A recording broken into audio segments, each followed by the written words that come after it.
இன்று இயேசு ஏற்றுக்கொண்ட 100 பேர்ல 100 பேர் நீதிமானா தான் இருக்கிறான். அவன் பிள்ளையா தான் இருக்கிறான். அவன் உணராட்டினாலும் அவன் பிள்ளை தான், அவன் நீதிமான் தான். ஆனா எவனெல்லாம் நான் நீதிமான் உணர்றானோ அவன் புத்திரனாய் மாறுகிறான்.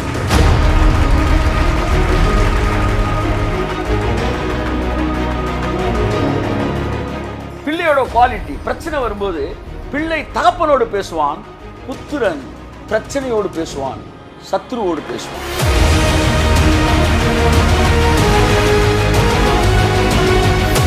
ஸ்கூல்ல டீச்சர் கிளாஸ்ல இல்லாதப்பதாங்க கிளாஸ்ல லீடர் தேவை. கிளாஸ் அமைதியா வச்சுக்கணும் யார் தேவை? லீடர் தேவை. ஏன்னா லீடர் என்ன வந்து சார் இல்லைன்னா கூட இவன் கண்ட்ரோல்ல இருக்கிறது தான் லீடர்னு ஒருத்தர் வைக்கிறார். கிளாஸ் டீச்சர் இருக்கும்போது லீடருக்கு என்ன வேலை? இயேசு வந்துட்டாருன்னா அப்புறம் புத்திரன் இருக்கு சார்.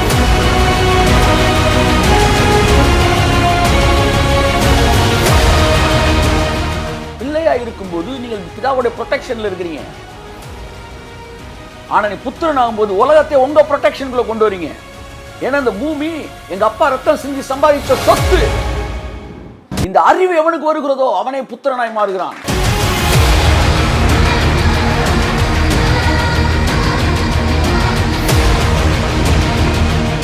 என் அருமையான தேவனுடைய பிள்ளை, நீ புத்திரனாய் மாற வேண்டும் என்ற ரகசியத்தை சொல்லுகிறேன். நீ அப்பா கூட பேச பேச உனக்குள்ள புத்திரத்துவம் வெளிப்பட ஆரம்பிக்கும். ஒரு வசனத்தை வாசிப்போம். வாசித்து தேவனுடைய வார்த்தைக்கு இல்லாக நாம் கடந்து செல்வோம். ரோமர் 8ஆம் அதிகாரத்திலிருந்து ஒரு வசனத்தை நான் வாசிக்க விரும்புகிறேன். 8:19. மேலும் தேவனுடைய புத்திரர் வெளிப்படுவதற்கு சிருஷ்டியானது மிகுந்த ஆவலோட காத்து கொண்டிருக்கிறது. தேவனுடைய புத்திரர் வெளிப்படுவதற்கு சிருஷ்டியானது மிகுந்த ஆவலோட காத்து கொண்டிருக்கிறது. சிருஷ்டியானது, இந்த உலகத்தில் படைக்கப்பட்ட சிருஷ்டிகள் எல்லாம் காத்துக்கிட்டே இருக்கான். எதுக்கு காத்துக்கிட்டு இருக்குன்னா தேவனுடைய புத்திரர்கள் வெளிப்படுவார்கள் அப்படின்னு காத்துக்கிட்டே இருக்கான். அவங்க எல்லாம் தேவ புத்திரர்கள் வெளிப்படம் காத்திருக்கும் போது இவன் 2ஆம் வருகை காத்துக்கிட்டு இருக்கிறான். என்ன ஒரு ஒரு கன்ஃபியூஷன் பாருங்க. பிசாசு அழகா வந்து திருப்பி விட்டுருக்கிறான். நீ இவனுக்கு வெயிட் பண்ணு, நீ வந்து உனக்கு அவன் வெயிட் பண்றான்னு தெரியாம நீ அவருக்கு வெயிட் பண்ணு, சரியா?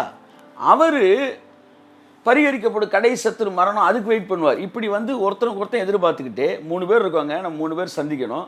இப்போ வந்து நான் வந்து வருவேன்னு அவர் வெயிட் பண்ணிகிட்டு இருக்கும்போது நீங்கள் வருவீங்கன்னு நான் வெயிட் பண்ணிகிட்டு இருக்கிறேன். அவர் வருவார்னு வெயிட் பண்ணிகிட்டு இருக்கார். இப்படியே வந்து ஒருத்தருக்கு ஒருத்தர் காத்திருந்து யார் வந்து காயை நகட்டணும், யார் ஐஸை பிரேக் பண்ணணும், யார் பூனைக்கு மணி கட்டணும் என்பது தான் இங்கே வந்து விஷயம். யாருக்கு முதல் காலை எடுத்து வைக்கணும் என்பது தான். சிருஷ்டியானது தேவ புத்திரர் வெளிப்படுவதற்கு காத்திருக்கிறது. நம்மிடத்திலிருந்து வெளிப்படுகிற அந்த மகிமையே தேவ புத்திரத்துவம், அதாவது நமக்குள்ளிருந்து வெளிப்படுகிற மகிமையே அந்த மறுரூபமாக்கப்பட்ட சரீரம் நமக்குள்ளிருந்து வெளிப்பட்டு கொண்டு வருகிறது. அதுதான் நமக்குள்ளிருந்து வெளிப்படுகிற அந்த மகிமை. அதை பற்றி நம்ம பார்த்தோம், இன்னும் பார்க்க போகிறோம். ஸோ அந்த புத்திரத்துவம் வெளிப்படுவதற்காகத்தான் முழு சிருஷ்டியும் காத்திருக்கிறது. ஆகவே அன்புக்குரியவர்களே, புத்திரத்துவம் வெளிப்படுவதற்கு இந்த உலகம் ஃபுல்லாக காத்துக்கிட்டு இருக்கு, ரைட்? இது இப்போ வெளிப்படுறதா, ஃபியூச்சரில் வெளிப்படுறதா என்பதை பற்றிய குழப்பங்களை எல்லாம் வந்து கொஞ்சம் கொஞ்சமாக வந்து நம்ம மனதில் வந்து ஆவியானவர் சரி செய்து கொண்டு வருகிறார் என்று நான் விசுவாசிக்கிறேன். அப்போ போன வாரம் பார்த்தோம் பிள்ளை என்றால் என்ன, பிள்ளை ஆகுதல் என்றால் என்ன, குமாரன் ஆகுதல் என்றால் என்ன அப்படின்ற போன தடவை பார்த்தோம். பிள்ளையாக்கப்படுவது என்பது நீதிமானாக்கப்படுவது. ஒருத்தர் நீதிமான் ஆகிறான் பார்த்தீங்களா, அப்போ தான் பிள்ளையாக மாறுறான். அதைத்தான் நம்ம பார்த்தோம். இயேசு சொன்னார், ஒருவன் மறுபடியும் பிறவாவிட்டால் தேவனுடைய ராஜ்யத்தில் பிரவேசிக்க மாட்டான் அப்படின்னாரு. அப்போ மறுபடியும் ஒருத்தர் என்ன செய்யணும்? பிறக்கணும் அப்படின்றது தான் இயேசு சொன்னது.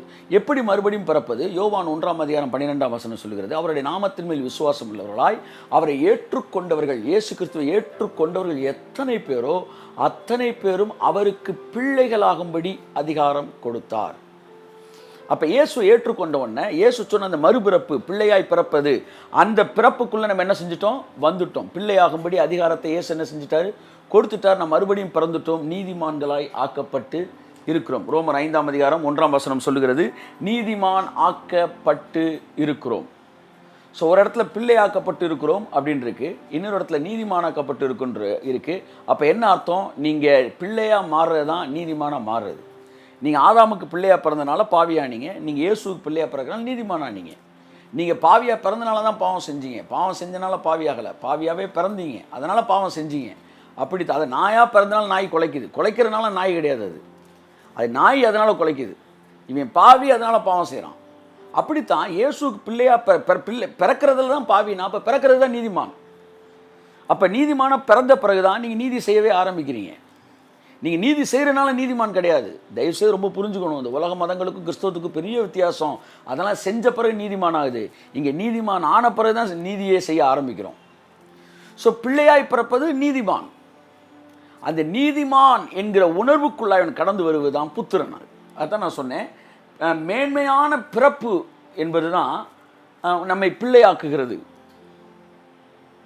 இங்கே பாருங்கள், நான் வந்து விக்டோரியா மகாராணி, எலிசபெத் மகாராணி குடும்பத்தில் நான் பிறந்திருக்கிறேன் அப்படின்னா என்கிட்ட வந்து என்ன சொல்ல, என்னுடைய செயல்பாடுகள் அதெல்லாம் வந்து ஒரு ஒரு ஒரு ராஜரீகமாக இல்லை அப்படின்னா கூட நான் பிள்ளை தான். ஆனால் எனக்கு அது சொல்லிக் கொடுக்கப்படும், நான் என்ன ஆயிடுவேன், அந்த அந்த ஒரு ராஜரீக தன்மை எனக்குள்ளே வெளிப்பட்டுரும். ஆனால் எனக்கு ராஜரீக தன்மை இருக்குது, வெளியில் ஒருத்தர் இருக்கிறார், அவருக்கு எனக்கு ராஜரீக தன்மை இருக்குது, அதனால் எலிசபெத் மகாராணி குடும்பத்தில் என்னை சேர்த்துக்காங்கன்னா அது எப்படி சேர்க்க முடியும்? அப்போ நீதிமான், நான் நல்லவனாக இருக்கேன், என்னை வந்து நீங்கள் வந்து நீதிமான் ஆக்கிருங்க அப்படின்னா அப்படிலாம் ஆக்க முடியாது. நல்லவன் வேற, நீதிமான் வேற. நல்லவன்றது செயல்லேருந்து தொடங்குறது, நீதிமான்றது ஜீன்லேயே தொடங்குறது. உன் செயலைத்தான் நீ மாற்ற முடியும், உன்னுடைய பிறப்பையும் பிறப்பில் உள்ளுக்குள்ளே ஓடுற ரத்தத்தை நீ மாற்ற முடியாது. அதனால தான் பைபிள் சொல்லுது, ஒருவனும் நியாயப்பிரமாணத்தின் கிரியைகளினால் நீதிமான் ஆகவே முடியாது. நீதிமான் ஆவது என்பது செயல்களின் அடிப்படையில் உண்டாவது அல்ல. அந்த முயற்சியில் நீதிமானவன் நினைக்காதீங்க. எப்படின்னா இங்கிலீஷ் பேசினா நான் அமெரிக்கன் ஆயிடுவேன், பிரிட்டிஷ்காரன் ஆயிடுவேன், எப்படி ஆக முடியும்? நான் கருவாயின்னா நான் கருவாயின் தான், நான் இங்கிலீஷ் பேசினாலும் இதே கலர் தான். அப்போ நான் வந்து ஆங்கிலம் பேசுறதுனால நான் பிரிட்டிஷ்காரன் ஆயிட முடியாது. ஆனால் பிரிட்டிஷ்காரனை நான் பிறந்துட்டேன்னா ஆங்கிலமே தெரியாதுன்னா பிரிட்டிஷ்காரன் தான். அதுக்கப்புறம் இங்கிலீஷ் நான் கற்றுக்கிட்டா கூட பிரச்சனை இல்லை. நான் ஒருவேளை வேறு பிரிட்டிஷ்காரன், வேறு ஒரு நாட்டில் பிறந்திருக்கேன், வேறு மொழி பேசியிருக்கேன், நான் பேசிக்கலாம். நல்லா தெரிஞ்சுக்கங்க, இந்த பிறப்பின் அடிப்படையில் தான் அது நிர்ணயிக்கப்படுகிறது. ஸோ நீதிமான் என்பது நியாயப்பிரமாணத்தின் கிரியைகளால் வருவர் அல்ல. இன்றைக்கி அப்படி யாராவது சொல்லி இதை மாற்றிக்க அதை மாற்றிக்க நீதிமான் ஆயிரோன்னா ஒன்றும் மாற்றவே முடியாது. மைக்கேல் ஜாக்சன் டாப்லேருந்து வந்து பாட்டம் வரைக்கும் கம்ப்ளீட்டாக சர்ஜரி பண்ணான். எத்தனையோ நூற்றுக்கணக்கான சர்ஜரி என் உடம்புல பண்ணான்றான். ஆனாலும் அவன் ஒரு பிளாக் அமெரிக்கன் தான் சொல்கிறான். அவன் எப்படி ஒயிட் அமெரிக்கனாக மாற முடியாது? அதே மாதிரி நான் வந்து பிளாக்காக மாறணும் அப்படின்னாலும் அது முடியாது. அது எல்லாம் வந்து எதுலேருந்து வருது? ஜீனில் வருது. அப்போ இயேசுவை சொந்த ரட்சகராக ஏற்றுக்கொள்ளுகிறவன் மறுபடியும் பிறக்கிறான், அவனுடைய ஜீன் மாறுது, அதிலிருந்து தான் அவன் நீதிமானாகப்படுறான், அதிலிருந்து தான் நீதியின் கிரியையில் செய்ய ஆரம்பிக்கிறான். அப்போ மேன்மையான பிறப்பு பிறப்பது நீதிமான், அதாவது பிள்ளை. பிறந்த பிறப்போட மேன்மை என்னைக்கு புரியுதோ அன்னைக்கு நீ புத்திரன். ஆமென். இந்த வாரம் நான் அதை கொஞ்சம் எக்ஸ்டெண்ட் பண்ணி வேறு சில விஷயங்கள் பேச விரும்புகிறேன். பிள்ளை என்பது நீதிமானின் நிலை. நீதிமானோட நிலையில் நான் இருக்கிறேன்ல அதுதான் பிள்ளை. ஆனால் நீதிமானுடைய மனநிலையில் இருக்கிறேன்ல அதுதான் புத்திரன். புரிஞ்சவங்க மட்டும் அல்லேலூயா சொல்லுங்கள். நீதிமானுடைய நிலையில் இருக்கிறது பிள்ளை, நீதிமானின் மனநிலையில் இருப்பது புத்திரன். இன்று இயேசு ஏற்றுக்கொண்ட 100 பேரில் 100 பேர் நீதிமானாக தான் இருக்கிறான், அவன் பிள்ளையாக தான் இருக்கிறான். அவன் உணராட்டினாலும் அவன் பிள்ளை தான், அவன் நீதிமான் தான். ஆனால் எவனெல்லாம் நான் நீதிமான் உணர்றானோ அவன் புத்திரனாய் மாறுகிறான்.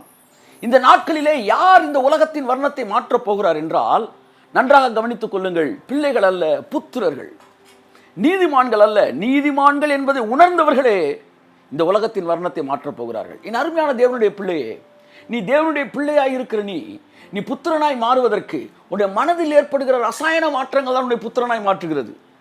ஒரு பிள்ளை தன்னுடைய அறிவு வளரும்போது தான் யார், தான் எந்த குடும்பத்தில் பிறந்திருக்கிறோம், ஒரு பெரிய வந்து ஒரு மகாராணி குடும்பத்தில், மகாராஜாவோட குடும்பத்தில் நீங்கள் பிறந்திருக்கிறீங்க, நீங்கள் பிள்ளை. ஆனால் என்னைக்கு நான் மகாராஜா குடும்பத்தில் பிறந்திருக்கேன் நீங்கள் கண்டுபிடிக்கணும், அன்னைக்கு தான் நீங்கள் புத்திரன். அப்போ நான் நீதிமான், இயேசுவின் இரத்தத்தினாலே நான் 100% அவருடைய சாயலினால் நான் பூரணமாக்கப்பட்டு இருக்கிறேன். பைபிள் சொல்லுது, அப்படிதான் சொல்லுது. ஒரே பலியினாலே நம்மை அவர் பூரணப்படுத்திட்டாராம். பூரணம்னா தெரியுமா உங்களுக்கு? 100%.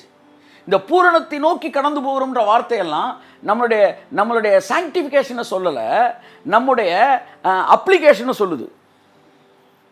என்ன பெற்றுக்கொண்டோமோ அதை முழுவதுமாக இன்னும் நம்ம வெளிப்படுத்தலை.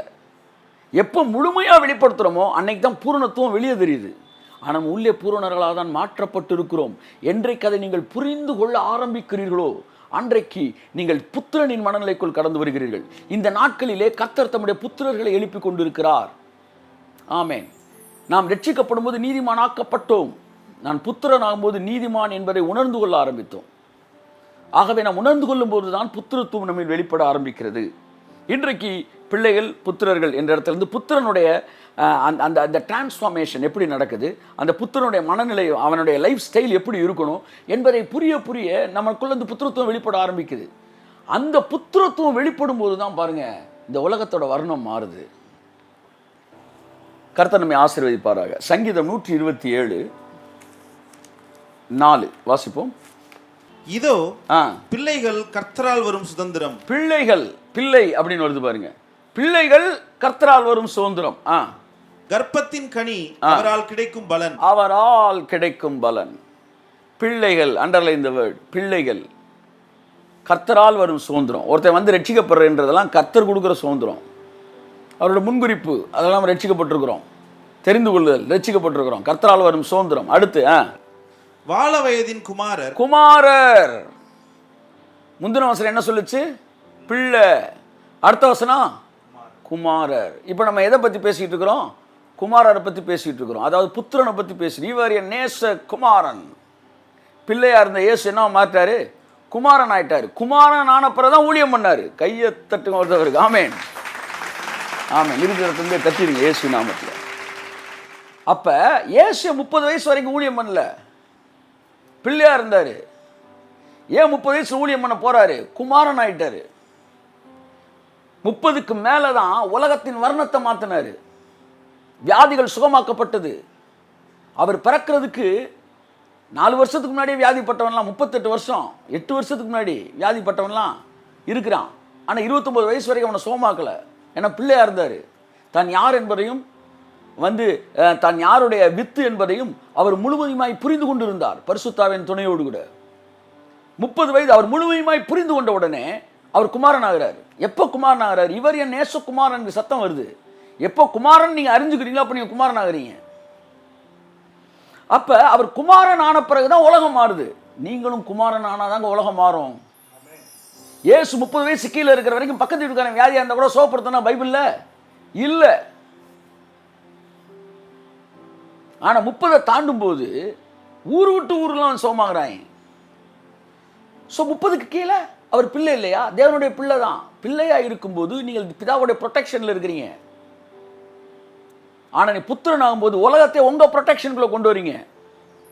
என் அருமையான தேவனுடைய மகனே மகளே, நீ புத்திரனாய் மாறும்போது தான் உனக்குள்ள ஊழியங்கள் துவங்குகிறது. ஊழியம் ட்ராக்ஸ் எடுத்துட்டு ஏசு நல்லவர் அதை பேசவே இல்லை.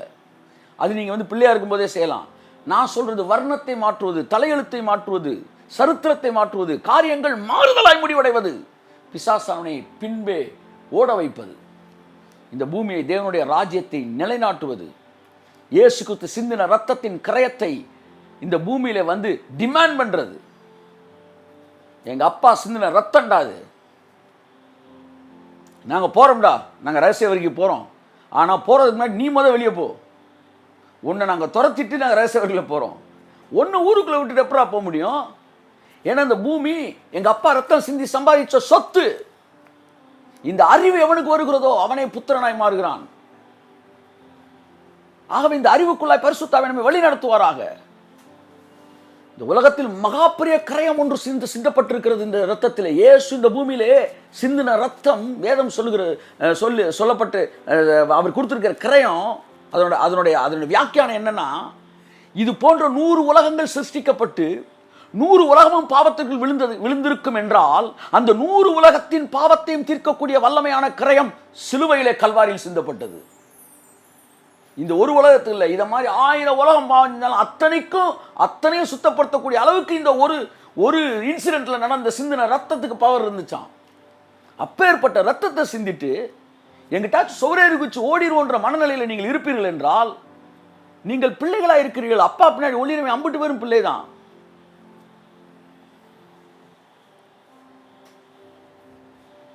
அப்பாவோட கரையத்துக்கு அப்ப நிக்கிறான் பாருங்க, அவன் தாங்க புத்திரன். வாழ வயதின் குமாரர். ஏசு என்னைக்கு புத்திரனா மாறினாரோ அன்னைக்கு தாங்க உலகம் மாறுச்சு. நீங்களும் புத்திரனா மாறினா உங்க குடும்பம் மாறும், உங்களை சுற்றி இருக்கிற சூழ்நிலை மாறும், நம்ம நாடு மாறும், உலகம் மாறும். அதனால இந்த உலகம் ஃபுல்லாக சர்வ சிருஷ்டியும் தேவனுடைய புத்திரர்கள் வெளிப்படுவதற்கு காத்திருக்கிறது. தேவன் வரும்போது தான் தேவ புத்திரர்கள் வெளிப்படுவார்கள்னா, தேவனே வந்த பிறகு புத்திரனுக்கு என்ன வேலை? ஸ்கூலில் டீச்சர் கிளாஸில் இல்லாதப்ப தாங்க கிளாஸில் லீடர் தேவை. கிளாஸ் அமைதியாக வச்சுக்கணும் யார் தேவை? லீடர் தேவை. ஏன்னா லீடர் என்ன வந்து சார் இல்லைன்னா கூட இவன் கண்ட்ரோலில் இருக்கிறது தான் லீடர்னு ஒருத்தர் வைக்கிறார். In the absence of the class teacher. சரியா? கிளாஸ் டீச்சர் இருக்கும்போது லீடருக்கு என்ன வேலை? இயேசு வந்துட்டார்னா அப்புறம் புத்திரன் எதுக்கு சார்? என் அன்புக்குரியவர்களே, புத்திரர்கள் வெளிப்படுவதற்கு இந்த உலகம் காத்திருக்கிறது. பிதா செலுத்தின கரையத்தை இந்த பூமியில் டிமாண்ட் பண்ணுறதுக்கான புத்திரர்கள் இந்த நாட்கள் எழும்பி கொண்டு இருக்கிறார்கள். உங்களுக்குள்ளே போகிற ஒவ்வொரு ஸ்பிரிச்சுவல் இன்ஃபர்மேஷன் ரெவலேஷனும் உங்களுக்குள்ள கெமிக்கல் ரியாக்ஷன் உங்கள் இன்னர் மேனில் ஏற்படுத்தி கொண்டு இருக்கிறது. உங்களுடைய ஃபிசிக்கல் வந்து உங்களுடைய பாடியில் அது ஏற்படுத்தி கொண்டு இருக்கிறது. அதனால் சாதாரண விஷயம் இல்லை. நீ கேட்டுக்கிட்டு இருக்கும்போது நீ மறுரூபம் ஆகிட்டு இருக்கீங்க. ஆமேன் சொல்லுங்கள். ஆமேன். அப்போ வால வயதின் குமாரர் வாசிங்க. வால வயதின் குமாரர் பலவான் கையில் உள்ள அம்புகளுக்கு ஒப்பாயிருக்கிறார்கள். அவைகளால் தன் அம்பரா தூணியை நிரப்பின புருஷன் பாக்கியவான். அவர்கள் நாணமடையாமல் ஒளிமுக வாசலில் சத்துருக்களோட பேசுவார்கள். பாத்தீங்களா? வால வயதின் குமாரர் பலவான். பலவான் யாரு? பலவானை முந்தி பலவான், அவனிலும் பலவான் வரும்போது இயேசு தன்னை தான் சொல்றாரு அந்த இடத்துல பலவான். இந்த உலகத்தில் இருக்கிற பலவானை எடுத்துக்கட்டுற பலவான் அவரு. அப்ப வால வயதின் குமாரன் பலவான் கையிலே அப்படின்னு என்ன தெரியுமா? யாரு? கர்த்தராகிய இயேசு கிறிஸ்து கையில் இருக்கிற அம்பு கோப்பாய் இருக்கிறார்கள். பைபிள் சொல்லுது அவருடைய அம்புகள் எதிரிகளுடைய இருதயத்துக்குள் பாய்ந்ததாம். ஒவ்வொரு அம்பும் ஒரு எதிரியின் இருதயத்தில் துளைப்பதற்காக படைக்கப்பட்டிருக்கிறது. அப்படித்தான் ஒவ்வொரு குமாரனும் ஒரு பிசாசின் அழிவுக்காக சிருஷ்டிக்கப்பட்டிருக்கிறான். நான் இந்த பூமியில் பிறந்திருக்கேன்னா ஒரு குறிப்பிட்ட வகையான விஷயத்தில் ஒரு பெரிய டெலிவரன்ஸ் இந்த உலகத்தில் கொடுக்குறதுக்கான அம்பா தேவன் என்னை பயன்படுத்தி என்னை வந்து உருவாக்கி இருக்கிறார். ஒன்று இந்த பூமியில் தேவன் சிருஷ்டித்திருக்கிறான்னா ஒரு குறிப்பிட்ட வகையான பிசாசின் கிரியைகளை அழிக்கும்படிக்கு தேவனுடைய உருவாக்கி இருக்கிறார். அந்த பிசாசோட முடிவு உன்னுடைய கையில் இருக்கிறது என்பதை எழுதி வச்சிருக்கிறார். அந்த பிசாசோட தலையெழுத்து என்ன தெரியுமா? இங்கே பாரு, உன்னோட அழிவு என் பையன் இவன் வரும்போது நீ அழிவனு. ஆனால் உங்களை பார்க்கும்போது அவனுக்கு நடுங்கும். ஏன்னா அவனுக்கு தெரியும் அவன் முடிவு உங்கள் கையில் இருக்குன்னு. ஒவ்வொரு குமாரனுடைய கையிலும் ஒவ்வொரு வகையான பிசாசு, ஒவ்வொரு வகையான பிசாசின் கிரியைகளுக்கான முடிவு வைக்கப்பட்டிருக்கிறது. சில தேவகுமாரனுடைய கரங்களிலே வியாதிகளுக்கான முடிவு வைக்கப்பட்டிருக்கிறது. சில தேவகுமாரனுடைய கரங்களிலே குழப்பம் என்கிற ஆவியிலிருந்து ஜனங்களை விடுதலையாக்கி தெளிவு என்கிற இடத்தை கொண்டு செல்லக்கூடிய ஒரு அந்த குழப்பத்தின் ஆவிக்கு முடிவு வைக்கப்பட்டிருக்கிறது. சில தேவனுடைய குமாரர்கள் மூலமாக தரித்திரம் என்கிற ஆவிக்கு முடிவு வைக்கப்பட்டிருக்கிறது. இப்படி ஒவ்வொரு அம்பும் ஒவ்வொரு எதிரியோட இருதயத்தில் போகணும் நம்மள எழுதி வைக்கப்பட்டது போல நான் சொல்லுகிறேன், ஒவ்வொரு தேவகுமாரன் மேலையும் உன்னால இந்த ஆவி அழிக்கப்படும் அந்த உலகத்தில் எழுதி வைக்கப்பட்டிருக்கு. உங்க மேல அது எழுதி வைக்கப்பட்டிருக்கிறது. உன் மூலமா இந்த ஆவி இந்த உலகத்திலிருந்து துரத்தப்படும். கையை தட்டி கர்த்தர்காண்டி சொல்லுவோம் ஆமென். அதை நம்புகிற பலவான்கள் பலவான் கையில் இருக்கிற அம்பு கொப்பாய் இருக்கிறார்கள். அவைகளால் தன் அம்பரா துணியை நிரப்பின மனுஷன் பாக்கியவான். சபையானது புத்திரர்களால் நிரம்பி இருக்க வேண்டுமா? பைபிள் சொல்லுது பிள்ளைகளால் நிரம்பி இருக்க கூடாது. புத்திரனா எந்த ஒரு சபை புத்திரர்களை கொண்டு சபையை நிரப்பியிருக்கான ஒரு ஊழியக்காரன், அந்த ஊழியம் பாக்கியமுள்ள ஊழியம். சபை புத்திரர்களை உருவாக்க வேண்டும். ஊழியம் புத்திரர்களை உருவாக்க வேண்டும். அவர்கள் தான் ஒளிமுக வாசலில் சத்துருக்களோடு என்ன செய்வாங்களாம்? நாணமடையாமல் பேசுவார்கள். ஒரு புத்திரனுடைய குவாலிட்டி என்ன தெரியுமா? அவன் வந்து சத்ருவோட பேசுவானா. கையை தட்டும்போது ஒரு ஆமென். பிள்ளையோட குவாலிட்டி பிரச்சனை வரும்போது பிள்ளை தகப்பனோடு பேசுவான், புத்திரன் பிரச்சனையோடு பேசுவான், சத்ருவோடு பேசுவான். பிரச்சனை வரும்போது வேகமா அப்பாட்ட பேசுனீங்கனாலே கண்டுபிடிச்சுக்காங்க நீங்க பிள்ளையா புத்திரனான்னு. பிரச்சனை வரும்போது பிள்ளை தகப்பனோடு பேசுவான், ஆனால் புத்திரன் பிரச்சனையோடு பேசுவான், சத்ருவோடு பேசுவான். எது பிரச்சனையோ அவன்கிட்ட பேசுறவன் பேரு புத்திரன். அதனாலதான் மோசே வந்து ஆண்டவரே பார்வோன் வர்றான்னு சொல்லும்போது இஸ்ரவேல் ஜனங்கள் எல்லாம் தேவனை நோக்கி முறையிட்டார்கள். ஐயா நாயனா, ஏன்னா அவங்க பிள்ளைகள். ஆனா மோசே செங்கடலை பார்த்து பேசினான், ஏன்னா அவன் புத்திரன். உன் வாழ்க்கையில நீ அவரை நோக்கி முறையிட்டா அவர் 40-50 வருஷ ஊழியக்காரராக கூட இருக்கலாம். ஐயா அவர் பெரிய ஆள், வாங்க எல்லாரும் சேர்ந்து கத்துவோம், நம்மளை கூப்பிடுறாரு அப்படின்னா, என்னைக்கு நீ தேவனை நோக்கி முறையிடுறியோ, தேவனோடு உறவாடுவது தவறல்ல. பிரச்சனை நேரத்தில் தேவன்கிட்ட ஓடி வந்த அவன் பிள்ளை. ஆனால் பிரச்சனையை பார்த்து திரும்பி பேசினா அவன் புத்திரன். இன்னும் வேற விதமாக சொன்னால், பிரச்சனையை பற்றி பேசினா பிள்ளை, பிரச்சனையை பார்த்து பேசினா குமாரன். புத்திரர்கள் குமாரர்கள் சத்துருக்களோடு பேசுவார்கள். இயேசுவின் நாமத்தினாலே உங்கள் வாய்கள், உங்களுடைய முகங்கள் சத்ருவுக்கு எதிராய் திரும்புவதாக அந்த இரவு வேளையிலே அவனை பார்த்து நீங்க பேசணும். இயேசுவின் நாமத்தில் ஒன்றும் நடக்கிற மாதிரி இல்லை சார். சில நேரம் என் பையனை நான் அப்படின்னு கூப்பிட்டோம்னா அவன் காது நல்லா கேட்கும், ஆனால் கேட்காம மாதிரி அப்படி நிற்பான். திரும்ப நம்ம கூப்பிட்டோம்னா கூட அப்படியே நிற்பான். நான் என்ன விட மாட்டேன், நான் அவன் திரும்புகிற வரைக்கும் நான் கூப்பிடுவேன். ஏன்னா எனக்கு ஒரு நம்பிக்கை இருக்குது அவன் திரும்புவான்ட்டு. அப்போ நான் சொல்கிறேன் அந்த குச்சடியா அப்படின்னு டக்குன்னு திரும்புகிறேன். என்ன அப்போ நீங்கள் என்ன செஞ்சிடக்கூடாது, மிரண்டக்கூடாது. நீங்கள் பேசுகிறது அவனுக்கு கேட்கும். இயேசுவின் நாமத்தில் சொல்கிறேன், நீ பேசுகிறவனுக்கு கேட்கும். என் அன்புக்குரியவர்களே, ஒன்றை நன்றாக நீங்கள் புரிந்து கொள்ள வேண்டும். சத்துருக்களோடு பேசும்படி நாம் அழைக்கப்பட்டிருக்கிறோம். இதை பற்றி எனக்கு நான் பேச போகிறேன். புத்திரர்கள் சத்துருக்களோடு பேசுவார்கள். வாசலில் வச்சே பேசிடுவாங்களாம், வீட்டுக்குள்ளே விட மாட்டாங்க. பிள்ளைகள் வீட்டுக்குள்ளே விட்டு தான் பேசுவாங்க. பிள்ளைகள் வீட்டுக்குள்ளே விட்டுருவாங்க, விட்டு ஐயோ குய்யாமையா குய்யாமையான்னு. ஆனால் புத்திரர்கள் உள்ளே நுழைய விட மாட்டே, வெளியே நில்றானே. வாசலில் வச்சு பேசி அனுப்புறவன் துரத்துறவன் தான் புத்திரன். நீ என்னைக்கு புத்திரன்ற இடத்துக்கு வரியோ அன்னைக்கு தான் பிசாசு வாசலோடு ஓடிடுவான் இயேசு நாமத்தில். பிள்ளைனா உள்ளே நுழைஞ்சிட்டு அதுக்கப்புறம் சொல்யூஷனை தேர்றது பிள்ளையோட மனநிலை.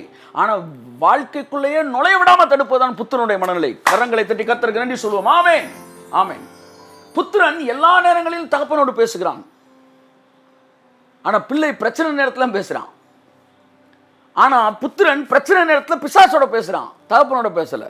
ஏன்னா வாழ்க்கை ஃபுல்லாக அவன் தகப்பனோட பேசிட்டு இருக்கிறான். அவன் அன்புக்குரியவர்களே, ஸோ இந்த புத்திரத்துவம் அப்படின்றது எப்படி நமக்குள்ளே டிரான்ஸ்ஃபார்ம் ஆகுது அப்படின்றத பேசுவோம். பட் அதுக்கு முன்னாடி இந்த பைபிள் எதை சொல்லுது, நீங்கள் அந்த 6ஆம் வசனத்தை வாசிங்களேன். 6. அவைகளால் தன் அம்பரா தூணியை நிரப்பின புருஷன் பாக்கியவான். அவர்கள் நாணமடையாமல் ஒளிமுக வாசலில் சத்துருக்களோட பேசுவார்கள். They will not be ashamed. புத்திரர்கள் ஒரு நாளும் வெட்கமடைய மாட்டார்கள், நாணமடைய மாட்டார்கள். புத்திரர்கள் தோத்து போக மாட்டான். அவன் தோத்து போகாம சத்துரு கூட என்ன செய்வானா, பேசுவானா. ஒளிமுக வாசல் அங்கதான் பிசினஸ் நடக்குமா. ஒளிமுக வாசல் அங்கே தான் சில நேரம் ஜட்ஜ்மெண்ட்டே கூட கேஸே அங்கே வச்சு விசாரிப்பாங்களாம். அங்கே வச்சு வாசலில் வச்சு சத்துருக்களோடு பேசுகிறவன். உங்கள் வாழ்க்கையிலே பிசாசை உங்கள் வாசலில் வச்சு நீங்கள் தடுக்கணும். கர்த்தர் உங்களை அழைக்கிறார் இயேசுவின் நாமத்தினால. என்னைக்கு நீங்கள் யாருன்னு புரிஞ்சுக்கிட்டீங்களோ, இந்த உலகத்தை எவ்வளோ பெரிய கிரயம் கொடுக்கப்பட்டு நீங்கள் புரிஞ்சுக்கிட்டீங்களோ, அன்றைக்கு நீங்கள் சத்துருக்களுக்கு எதிராக பேச ஆரம்பிக்கிறீர்கள். ஆனால் மிகப்பெரிய ஒரு கொடுமை, வருத்தம், ஆண்டாண்டு காலமாய் அவர் எவ்வளவோ கிரயம் கொடுத்து முடித்த பிறகும் சபையானது தேவனோடையே பேசிக்கிட்டு இருக்கு. கர்த்தர் சொன்னாரு மோசே பார்த்து, நீ என்னிடத்தில் முறையிடுகிறது என்ன, இல்லை என்ன பண்ணுறதுன்னு தெரில, நான் உன்னை என்ன சொல்லி கூப்பிட்டேன், நீங்கள் என்ன கானானுக்கு போகணும்னு கூப்பிட்டீங்க, அவ்வளோதான். இப்போ டெய்லி காலையில் கூப்பிட்டு நான் சொல்ல முடியுமா, கானான் கூப்பிட்டு போகிறேன்ட்டேன்னா அதுக்கப்புறம் நேராக கானான் தான் போகணும். ஐயா குறுக்க கடல் இருக்கு, கடல் இருந்தால் திறந்து விட்டு போடா. இவைகள் எல்லாம் நான் வெளியே வா, உன்னை கானானில் கொண்டு போய் சேர்ப்பேன்னு சொன்னேன். அந்த ஒரு வார்த்தைக்குள்ளேயே, அந்த ஒரு வாக்கு தத்துவத்துக்குள்ளேயே நடக்க போகிற 10 அற்புதங்களும் உள்ள என்ன செய்யுது, ஆமாம் இன்க்ளூடடு. அந்த ஒரு வசனத்துக்குள்ளே எல்லா அற்புதம் பேக்கேஜ்.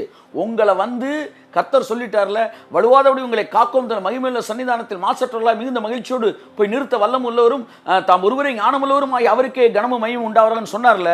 அந்த ஒரு வசனத்துக்குள்ளேயே இந்த பூமியில நீங்க ருசிக்க போற நூற்றுக்கணக்கான அற்புதங்கள் அடக்கம் என்று நான் சொல்லுகிறேன். ஒவ்வொரு அற்புதத்தையும் நீங்க கேட்கவே வேணாம்.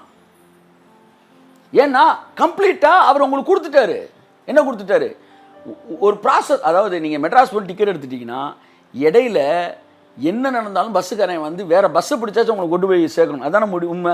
அப்படித்தான் ஒரு வாக்குத்தத்தம் கிடைச்சுன்னா அதுக்கு அடுத்த அற்புதத்தை நீங்கள் கேட்கவே வேணாம். சார் ஆண்டவர் இந்த பிரச்சனைக்கு என்ன செய்ய, அந்த பிரச்சனைக்கு என்ன செய்ய, என்ன குடும்பம் இது, ஒவ்வொன்றுக்கும் கேட்டுக்கிட்டே இருக்கிறதா? இல்லை, ஒரே ஒரு தடவை உனக்கு நான் சொல்லிட்டேன், இந்த பூமியில் நீடித்த நாட்கள் திருப்தியாக்குவேன்னு சொல்லிட்டேன்னா இடையில வர எந்த வியாதியும் அந்த நீடித்த நாட்கள் திருப்தியாக்குவேன் ஒரே வசனத்தில் அடித்து தகர்த்துடணும். நீ